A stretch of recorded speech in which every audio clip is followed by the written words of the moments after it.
Bonsoir. En Polynésie, le gouvernement s'attendait à confirmer la vague orange du Tahoeraa Wiratira des élections territoriales de l'an dernier.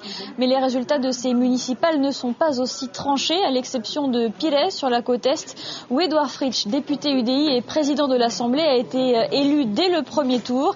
Il a d'ores et déjà annoncé d'ailleurs qu'il renoncerait à son mandat de député. On s'attend donc à des législatives partielles dans les 3 mois à venir, ici, en Polynésie. Dans les autres communes, les résultats sont plus partagés. 3 ministres et le vice-président étaient pourtant candidats, mais seul le ministre de l'Agriculture a été réélu dans son fief de Raiatea, aux îles sous le vent. Plus qu'un vote sanction, ces résultats confirment bien qu'il s'agit d'un vote affectif, de proximité, et que la grosse machine du parti du Tahoeraa Wiratira n'aura pas suffi.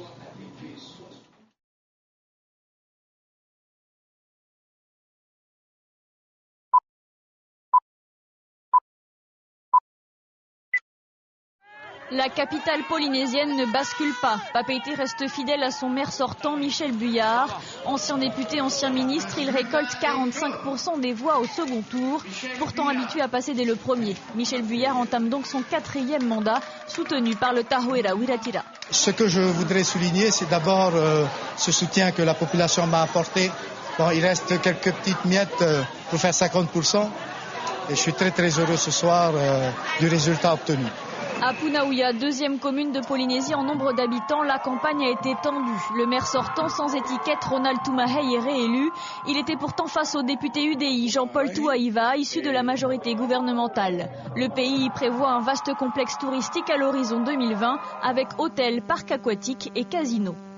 Punaouia, c'est aussi l'échec du gouvernement qui a été sanctionné.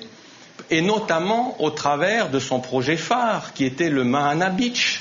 À Bora Bora, l'ancien président Gaston Tongson est réélu dans son fief, un siège de maire qu'il occupe déjà depuis 25 ans. Le taux de participation globale en Polynésie progresse de 6 points pour ce second tour, mais reste toutefois plus bas qu'en 2008. Les difficultés financières des maires face à leurs nouvelles compétences semblent avoir éloigné la population de ces élus communaux.